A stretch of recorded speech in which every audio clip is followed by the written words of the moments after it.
Welcome to Philanthropy SA. This is a podcast about and for the philanthropic community in San Antonio and South Texas. We introduce organizations and people who are making an impact in the community. Beneficent Financial is proud to sponsor this podcast, and it is our hope that you enjoy this conversation about the impact we can have. The goal is to edify and inspire. Now please join our host, Dan Rebmann. Thanks for joining us today on Philanthropy SA. I'm your host, Dan Rebmann, and I'm very pleased to be joined today by Jennifer Smith. She's the Executive Director of the South Texas Alliance for Orphans. Thanks for being here, Jennifer. Thanks for having me. Appreciate it. Absolutely. So we're going to get into all the good stuff that the Alliance does here in a minute. But first, I want to know a little bit about you. What brought you to San Antonio, and then what got you kind of involved in this good work? Yeah, so originally came down here for grad school. I got my master's in physical therapy, started working as a PT, and then the Lord broke my heart for foster care. I was reading a San Antonio Express news article about a girl who had been abused and neglected in her home, had been removed, placed in foster care, hadn't had a great experience in foster care, and was now aging out of the system, which means basically the state of Texas was not going to be her parent anymore. And it made me angry. I just didn't know that world existed. And I kind of shook my fist at God and was like, you should do something. And he said, yeah, you should. And I was like, we weren't talking about me. And at the time, my husband and I had two, trajectories on our careers, moving forward, growing. We had two little girls, 3-year-old and a 1-year-old. And I was like, not the time, like just not our season. But prayed about it, pretty much argued with God about it. But by the end of that year, we were in classes to become a foster parents, and we started down that road, became foster parents, and our eyes got open to this just whole world that Satan is really having a field day on and destroying families and lives. And the church was absent and silent. And I'd been born and raised in the church my whole life and never heard a sermon, a mission moment, a way to be involved at all, ever. And so that was really a pivotal moment. Was when we were in our training, and the lady that was training us was not a woman of faith. She was agnostic. And I said, Linda, you need to come to my church and tell them what's going on in foster care. And she said, well, I've been to churches. Nobody shows up at my meetings. And that was the gut punch and really the light, the little fire that lit for, you're right, where is the church? The church has pretty much abdicated its role in this space. And when you look through Scripture, you can't find a book of the Bible that doesn't talk about God's heart for the marginalized, the oppressed, the neglected. And so the church needed to be involved. And so really felt like that's what the Lord was calling us to do. We started ministry in our church. It took off, grew like exponentially more than I thought. And other foster parents started hearing about what we were doing, and they started things at their church. And so by 2016, we created a little grassroots nonprofit. It became an official nonprofit in 2018, but yeah, it was a crazy ride. Definitely nothing I planned. Those are sometimes the best rides, right? Yeah. You wake up and realize, how did I get here? And all that. So, you started in terms of becoming a foster parent yourself, and then kind of that transition to basically supporting the overall the organizations that help foster children and that type of thing, right? Is that it? Or? So, in the beginning, we were just grassroots, started at our church and a couple other churches, basically just handed off like, hey, here's what we're doing. We're letting the church know there's kids in foster care and we need more foster parents. That was basically it. And then the further I got into it, the more I realized there were other areas that the church and individuals in the church could be involved in. And I met a lady named Teresa McCaleb at First Presbyterian, and they were part of our very beginning, gave me the money to start the nonprofit, because she was like, what would this take to be a nonprofit? I was like, well, I need money and wisdom. I don't know how to run this. And so she said, well, we do this at First Pres. So that's kind of how it took off. And it was always a ministry serving the church. We just walk alongside churches to say, hey, this is what's going on with kids and families in our community, and here's all the ways that you can get involved. Here's some other great organizations that are doing great things. But really our heart is to walk alongside that church and help them figure out what works best in this church. Every church that we serve, which is we serve 120 of them, they all do ministry differently. And that's our job, is to help get to know the church, get to know their heart, their passion, what skills, gifts, talents they have, what geographic area are they in, and then say, here's 3 things that you could do that would, greatly impact children and families involved in foster care. Gotcha. And so what are those things that you typically see that churches can do to help? So in general, the first thing is we usually get introduced to a church either from a lay leader, somebody out of the foster mom, or we have pastors gatherings now, so we meet pastors and share with them. But really the heart is to get the leadership on board to understand what's going on in San Antonio. What is the crisis? What is that there's over 3,000 kids in foster care, that we have, 1,000 kids waiting to be adopted, that we have, we have 57,000 grandparents raising their grandkids. It's really creating that awareness. It's peeling back the darkness of like, hey, there is all of this fracture in families, and creating awareness within the church, gathering the people. So that comes from either a sermon from one of our team, a sermon from the pastor, some type of mission moment, followed by an informational meeting, so that people that feel like I did when I read that Express News article of like, oh my gosh, I want to do something here, they can then take the next step, go to an info meeting and learn about all the nitty gritty nuts and bolts of here's the foster care system. If you want to be a foster parent, here's some things to consider. Here's some questions to ask. Here's some agencies to consider. If you feel like fostering is not your space, here's cost advocate. Here's what that is. Here's being a mentor. Here's what that looks like. Here's how you can support foster families in your church. Here's how you can become a babysitter. Here's how you can support grandparents. So it really looks different in everyone, but the first thing really is awareness, and then getting beyond that emotional awareness of like, oh my gosh, there are kids that are hurting, to I need you to take steps of action. So we're very strategic in how we walk people through to get them from, oh my gosh, I can't believe that's going on in my community, to I'm now involved in changing lives. Right. Yeah. Because it's and probably providing that expertise on how to do it. Right. Because people will typically come to a situation and say, oh, I want to help, but I don't know what to do. Right. And we want to help people do things that are actually needed. Sometimes people meet needs that don't exist. And so we want to help guide them to, no, here's really what is needed in this space. And here's ways that you can get involved, and help churches be smart about what they're asking their people to do, encouraging their people to do, and then really walking alongside, especially the ones that are their kinship, their grandparents raising their grandkids, their foster parents in the trenches, their adoptive parents in the trenches. And once they start doing that in the church, then the church body really knowing how to love on them and wrap around them. Always give the example of like, when you have a baby in a church, everybody knows what to do. They bring you meals and they bring you coffee and they check on you. But when you bring a 9-year-old home, they don't really know what to do. And so it's helping the church understand same challenges, just bigger body. Like they need all the same help. They need meals. They need time to settle in. Send your son over there to mow their yard. Like there's so many ways that people that are not taking children into their home can be a part of helping stabilize that family and walk alongside them. Because the reality is 50% of foster families quit in the first year. Not because of lack of heart, but just they get burned out. It's just so hard. And so in our organization, we don't see that. Families don't quit. They stay in it because they have a church that supports them. They're connected with us, and we can connect them with other organizations that can support them. And so that's really our heart, is to get them in, get them supported, and help them go the distance, whatever that is for that child. And how many foster parents have you helped establish? That's a hard number to tell because we don't really know. We're really there for the church.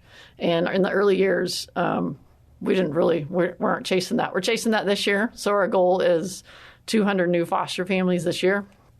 So we've got a ways to go. There's a lag time between getting people in and getting them licensed. But our goal this year is 200. So I'll let you know by the end of the year if we hit that. But that's just because we don't have enough foster families in San Antonio. So in a city of 2.5 million people, 1,200 Christian churches, 3,000 kids in foster care, we're sending them out of San Antonio. So one of the guys on our team, they just opened a foster, and when they called them, they're like, hey, will you take this child? Otherwise, we're putting on a bus to El Paso. 2.5 million people, 1,200 Christian churches. Like, come on. The math is stupid simple. So it comes down to lack of awareness. And just as a Western church, we're addicted to comfort. And so we just try to push people out of their comfort zone and get them to look beyond themselves. And what could you commit to for 18 months, for 2 years? You don't have to do this the rest of your life, but could you commit to one child for one length of their case and change a life? It'll change yours too, but commit to that so that we can end this crisis. Our kids shouldn't be leaving our community. And how many, like within the foster system, how many are family groups where it's siblings that are? A lot of them. So here in San Antonio, we have big sibling groups. And that is a challenge. You can only have 6 kids in the home, biological, adopted, and fostered, however that combination shakes out. And we have sibling groups that are 5, 6, 7. So they're getting split up. So not only do they have the trauma of whatever they were going through, trauma of the removal, but now maybe Big Brother was their protector, maybe Big Sister took care of them, and now they're separated. And so it's an additional trauma when we don't have homes that can take 2 siblings, 3 siblings, 4 siblings. So I don't know the stats on exactly what the percentage of that is, but it's probably close to 50% of the kids are in sibling groups of some sort. Yeah. That's that kind of tugs at your heart when you think about kids. Mm-hmm. Like you said, it's a double trauma. Right. It's just kind of one of those situations. So somebody's, listening to this and saying, wow, maybe my church isn't involved in this. How can they help and get involved and do something that's, maybe independent of the church organization? Yeah. So one, if their church not involved and they want them to be, we're happy to have those conversations. We can go meet with their pastor. We can help them, figure out what that looks like. We have a website, Orphans.org, and they can go on there. We have different tabs for I'm an individual, I'm a church, I'm a pastor, I'm a business, and there's different pathways for them to understand kind of what are the options. We have Christian business leaders that, leverage their business in this space. But as an individual, there's lots of ways to get involved. Depending on the level, how deep you want to go on the pool. If you want to jump in deep, we'll teach you, what it looks like to be a foster parent and some great questions to ask as you're evaluating agencies. If you're like, I want to volunteer in an event or I want to write a check, we help you figure out what does that look like? Where is your passion point? How can we connect you with either our organization or other organizations that serve in the foster space that would fit? We've had people that are like, I was a teen mom. I want to give back to teen moms. Great. We have some organizations we can connect you with. Or, my grandma raised me. I'd love to give back to grandparents that are raising. Great. We have this program called Alliance Prevention Network. We serve a ton of grandparents, or our Kin Mart, or our Grand Mart, or our Jingle Mart, and we can just plug them in that way. Very good. And so one of those is we're recording this during the summertime frame, and one of those is coming up is Kin Mart. And I know my church is involved in that as well. Talk about that program and the way it works and what goes on. So Kin Mart was a program that I think we're on year 4 now. We just saw a need and we wanted to be able to fill it, and it gives people a way to get closer to the proximity of the problem. So it's relative caregivers, typically a single grandma who got a call on a Tuesday and they said, hey, we're removing your kids from your son or daughter. Either you take them or we're putting them into foster care and you may never see them again. And so these grandparents who are typically on a fixed income, usually have some kind of health challenge, they're taking in 2, 3, 4 kids. And all that financial burden, they usually do not get any kind of support, at least initially, until somebody helps guide them to become a licensed kinship family. And so Kin Mart was a way to take the burden off of school supplies, off of that family, and also get them connected with other relative caregivers and some great orgs that serve them. So we have 4 different churches that do it. We have a registration. Anybody that's a relative caregiver, aunt, uncle, grandparent, sibling, if you're raising somebody that you do not share DNA with, but you're there's family ties, they can register, and the kids come, and their favorite table by far is the backpack table. We get churches to donate. We do not let them buy the red, yellow, and blue backpacks that are all generic. We have them go to Target and TJ Maxx and all the normal backpacks. So the kids get super excited. They can pick out their Dora Explorer backpack or their Nike backpack or whatever they want. And then they have little fake money that they get to go around to each table and buy their crayons and buy their matte pencils and buy their folders. And they just get super excited, big old smiles on their face, because though it's not normal going into a Target and shopping for your school supplies, it is more than just hey, here's your backpack with all your supplies in it, and you don't even get to decide if you want the red one or the blue one. These kids there's some dignity in the process. And then also, like I said, we can then connect them with Texas Grandparents Raising Grandchildren, with Stitch Ministries, with all these other organizations that serve that population also, because school supplies is not their only need. There's many more. No, they need everything all the time, just like our kids need. Right. So, well, we're going to find out more in a little bit about the great stuff going on at the South Texas Alliance for Orphans. But first, we're going to hear a word from our sponsor.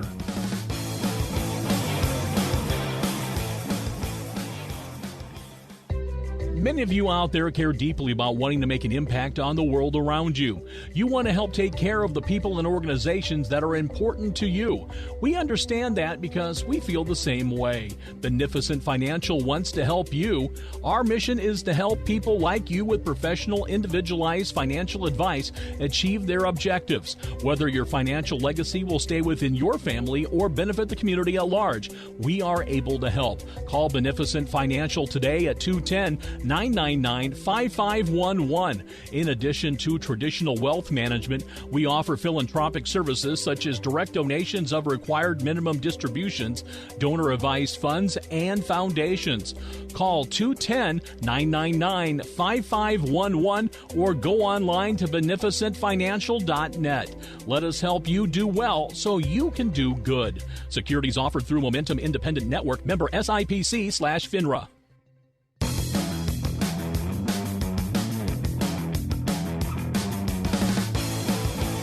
Welcome back. I'm Dan Rebmann, your host, and I'm pleased to be joined today by Jennifer Smith, Executive Director of the South Texas Alliance for Orphans.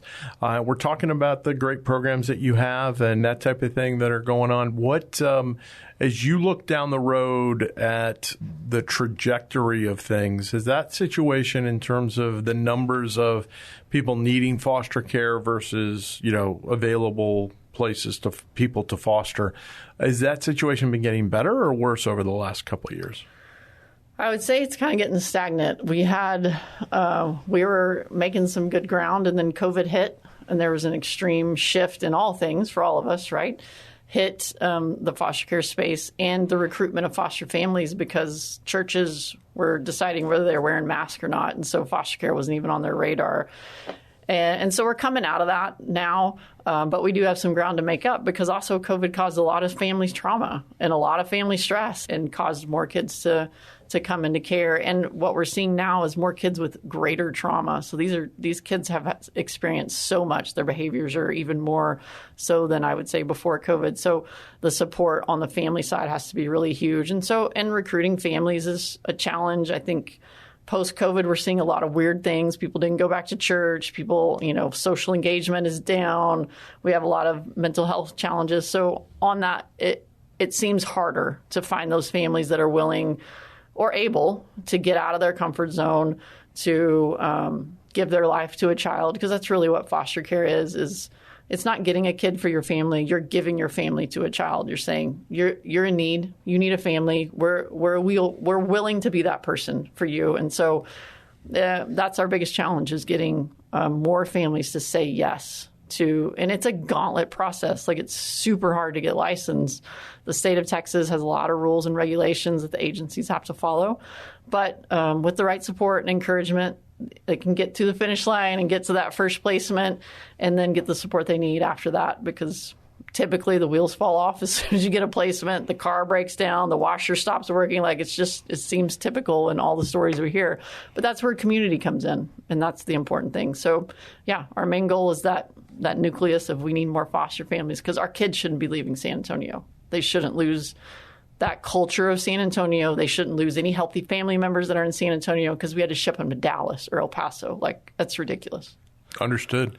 Let me ask you, you mentioned aging out of the process, and I'm a little familiar with that. So, the foster care system basically takes someone through age 18, correct? And then at age 18, it's kind of like, okay, we're done here. Right. And the state's no longer responsible for them because they're now an adult, and so they're responsible for themselves. What is it that you've seen? What kind of support do those individuals need? And then, how often does a foster family retain that relationship with a foster child beyond that point? Yeah. So basically the state of Texas serves as these children's quote unquote parents, which no state system can serve as a parent, but that's what it is. They're their legal guardian. So at 18, if they have not been adopted, then the state of Texas is like, we're all done. You're an adult. Good luck. So the statistics for those kids are horrific. By the 76% of sex traffic victims come out of the foster care system. 40% of our homeless population spent time in foster care. 40% of our prison population spent time in foster care. So by the age of 19, about 50% of the young men are incarcerated. By 19, 50% of the young women are pregnant. So you just see these continual generational cycles of, and all the kids we served were multi-generational, meaning mom had been in foster care, grandma had had a case. Because if they're aging out, at 18, I mean, I have a 20-year-old and an 18-year-old, like to say, hey, you're on your own. Good luck with life. Like, and they've been raised in a great home with a good education and consistent, attachment and love. To expect kids that are coming from trauma, who are chronologically 18, but probably emotionally 12 or 13, but experientially like 25, to be able to navigate the world successfully with no support system, like, how do we not expect them to fail? Like, we've set them up to fail. And so they don't do well at all. And so there are a couple organizations that serve in this space, and we have another one coming online pretty soon. But through Project provides mentors for them. They can stay in foster care beyond that, but the youth has to choose to do that. And usually by the time they're 18, they're like all done with the state being their parent. But there are some foster parents that's kind of their niche. Like, they want to serve that population. And the kids can stay if the foster parents allow them. The foster parents just aren't getting any funding to help cover any of the costs of raising a 18-year-old. But and so the families that are doing it for the money, they're done. The families that are doing it because they want to see a child heal and be successful, they stay in the game. But also on that note, too, a lot of times the trauma that they've experienced by the time they're 18, they just want to go try it on their own anyways. And they're couch surfing and they're making horrible decisions like we see a lot of 18, 19-year-olds do. They just don't have a safety net. And when they make poor choices, the consequences are extremely worse for them because they don't have a front door to go back to. And so, yeah, it's a tough space. And those are the kids that we see come back in because then they have kids. And then those kids come into the system and we just see this circle of generational that we're trying to break.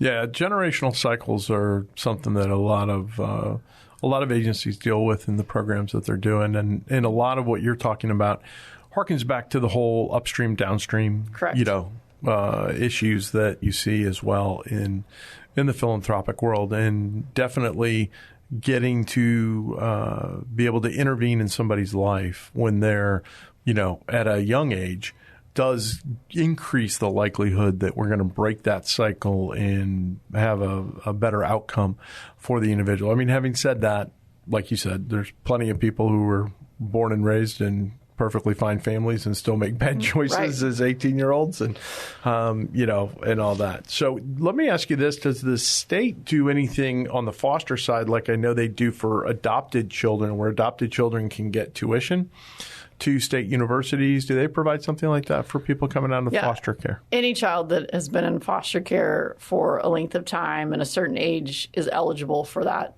in-state tuition. So, which is a great program. I mean, I have a kid in college, about to have another one, super expensive, but it only covers tuition. So that's about half of our costs as parents, right? So we have to have housing, books, all the other things that come along with it. So though it is a great program, very few of them take advantage of it, 3%, because they can't afford all the other things. And they haven't gotten over the gauntlet. They usually haven't graduated high school by 18 because they've moved schools 6 times at least. And there's nobody behind them coaching them up and encouraging them like, hey, let's go tour this college. Let's go apply here. And so they don't even have a vision for that. And we have a great program here at UTSA. They've done some incredible work there. And the kids can stay on campus.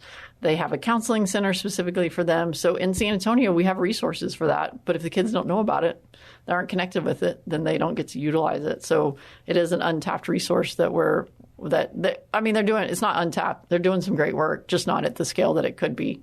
And they have more capacity. They have more capacity for sure. Yeah. Very good. So we've talked about a lot of things related to, obviously your program and foster care and that type of thing. One of the things you mentioned is churches, but then you mentioned partnering with other organizations. Talk a little bit about that and what that looks like and kind of, some examples of some really good partnerships where synergies were achieved. Yeah, so we actually just had one last night. So there's a movie coming out called Sound of Hope. It's the same studio that did Sound of Freedom, the sex trafficking movie that came out last year. This movie is about foster care. It's about this tiny community called Possum Trot out in East Texas. And about 20 years ago, they emptied the foster care system in East Texas. There were no more children waiting in the foster care system. And this church is like 50 members, significant poverty, but their pastor got passionate about it and led his congregation led by personal experience. They started taking in kids, and it emptied the foster care system. Well, we did a private showing last night, and it was the Alliance, it was Chosen, it was Belong, and it was CASA. And these four, we all serve in this foster space, do different pieces, but all serve together.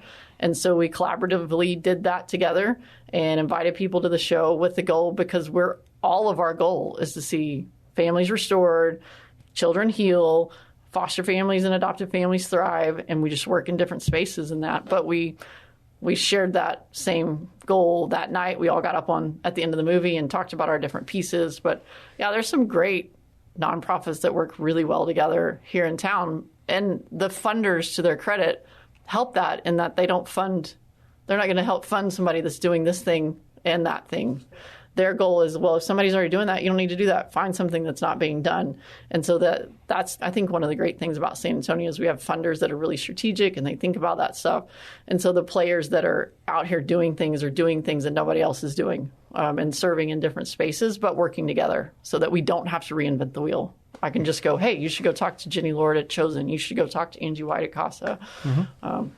And Angie's been on the podcast before. We had an opportunity to hear about that and all the great opportunities there are to get involved that way as well. So it is great to see complementary agencies come together and do that sort of thing. So we've looked at some, a number of different issues. And I guess, what question didn't I ask that you wanted to make sure you got an opportunity to talk about today? Sure. I think one of the big things is you talked about earlier, upstream, downstream. And so in the lane of talking about foster care, well, what's upstream from foster care? Upstream from foster care is broken families.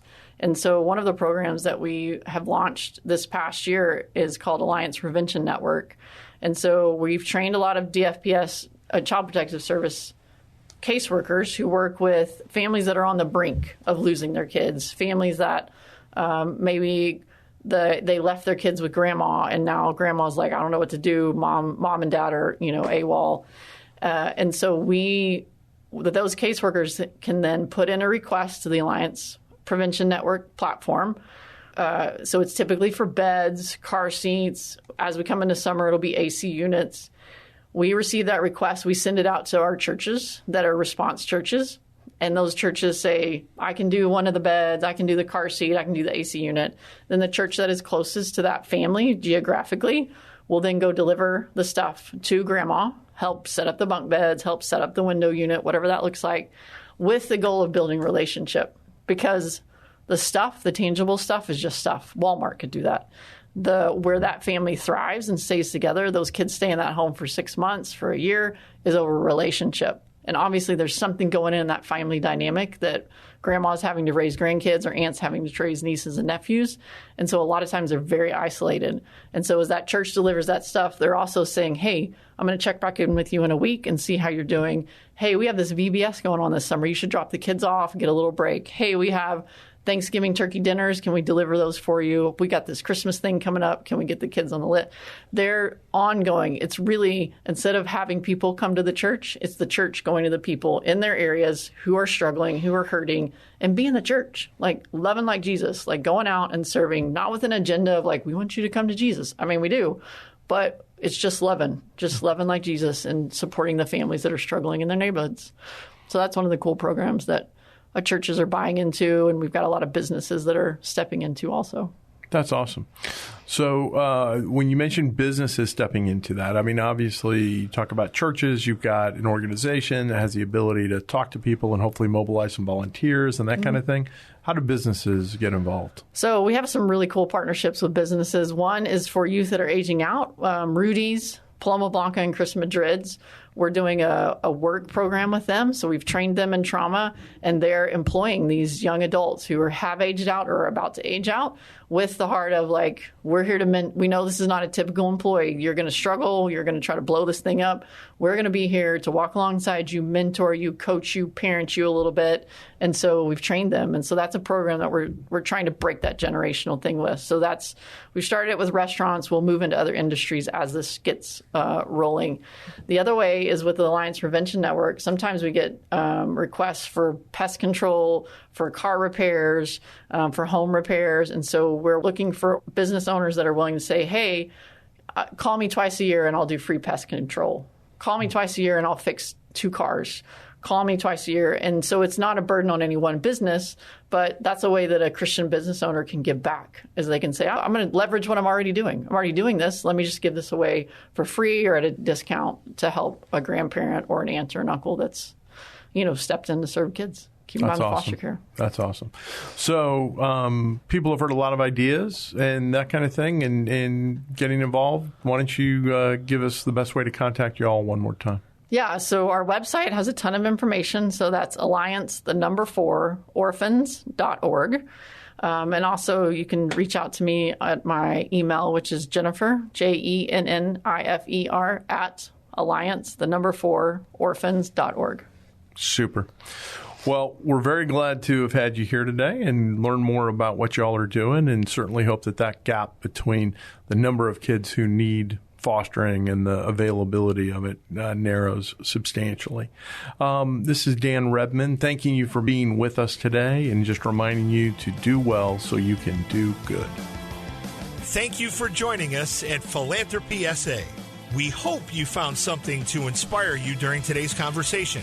If you know organizations and people who are making an impact in the community, we would love to hear about it. Until next time, do well so you can do good.